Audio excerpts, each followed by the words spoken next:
আবারও বাজেটে বৈষম্যের শিকার রংপুরের মানুষ। তিস্তা প্রকল্প নামমাত্র আলোচনায় এলেও নেই বরাদ্দ। বিশেষজ্ঞরা বলছেন, কৃষি, শিল্প, অবকাঠামো, যোগাযোগ ব্যবস্থা ও নদী ব্যবস্থাপনা কোথাও গুরুত্ব পায়নি এই অঞ্চল। উন্নয়ন বরাদ্দে রংপুর সিটি কর্পোরেশনের নাম রাখাই হয়নি। বারবার উপেক্ষিত হওয়ায় ক্ষুব্ধ নাগরিক সমাজের প্রতিনিধিরা। ফখরুল শাহিনের রিপোর্টে বিস্তারিত। চায়ের কাপে সমাজ বদলের ঝর্ণা তুলে আগে গোছান নিজেকে। প্রিমিয়ার টাইটানিয়াম আলমিরা, গুছিয়ে ফেলুন জীবনটাকে। নতুন অর্থবছরের বাজেটে উন্নয়নের মূল স্রোতে জায়গা থাকার আশা ছিল রংপুরের মানুষের, কিন্তু বরাদ্দের তালিকায় প্রায় অনুপস্থিত জেলার নাম। প্রস্তাবিত বাজেটে উত্তরবঙ্গকে কৃষি হাব হিসেবে গড়ে তুলতে ৩,০০০ কোটি টাকা বরাদ্দ থাকলেও স্পষ্ট উল্লেখ নেই রংপুরের কথা। সেচ থেকে শুরু করবে পণ্যের বাজারজাতকরণ পর্যন্ত সবটাই হয়তো সেই কৃষি হাবের আওতায় নিয়ে আসা সম্ভব। এখন আমাদেরকে বুঝতে হবে যে কৃষি হাব কতটুকু অঞ্চলকে কাভার করতে পারবে।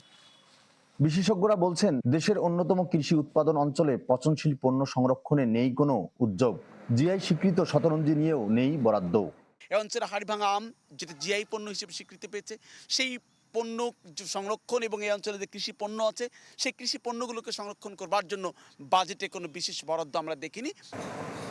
নাগরিক সমাজের প্রতিনিধিরা বলছেন, 2022-23 ও 2023-24 অর্থ বছরের বাজেটে প্রায় 64 কোটি টাকা বরাদ্দ পেলেও পরের 2 বছর বরাদ্দ ছিল শূন্য।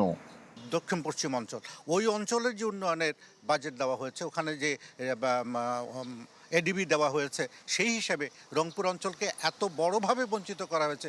রংপুর সিটি কর্পোরেশনের মতো জায়গায় 1 টাকাও দেওয়া হলো না।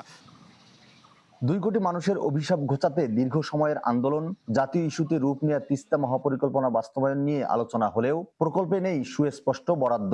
এ নিয়ে ক্ষুব্ধ তিস্তা বাঁচাও নদী বাঁচাও সংগ্রাম পরিষদের নেতারা। তিস্তা মহাপরিকল্পনার জন্য যে নিজস্ব অর্থায়ন করার যে ঘোষণা ছিল পানি সম্পদ মন্ত্রী সরকারের, সেটি প্রতিফলন হয় নাই, কিন্তু বক্তব্য আছে। এই ক্ষেত্রে এই অঞ্চলের মানুষ আশা পূরণ হয়নি। সরকার কিভাবে সেই প্রতিশ্রুতি রক্ষা করবেন সেটি এখন দেখার বিষয়। কেবল বিশাল বাজেট নয়, বরং বৈষম্য দূর করে প্রতিটি অঞ্চলে সুষম বরাদ্দ ও উন্নয়ন নিশ্চিতের দাবি রংপুরবাসীর। ফখরুল শাহিন, চ্যানেল 24, রংপুর।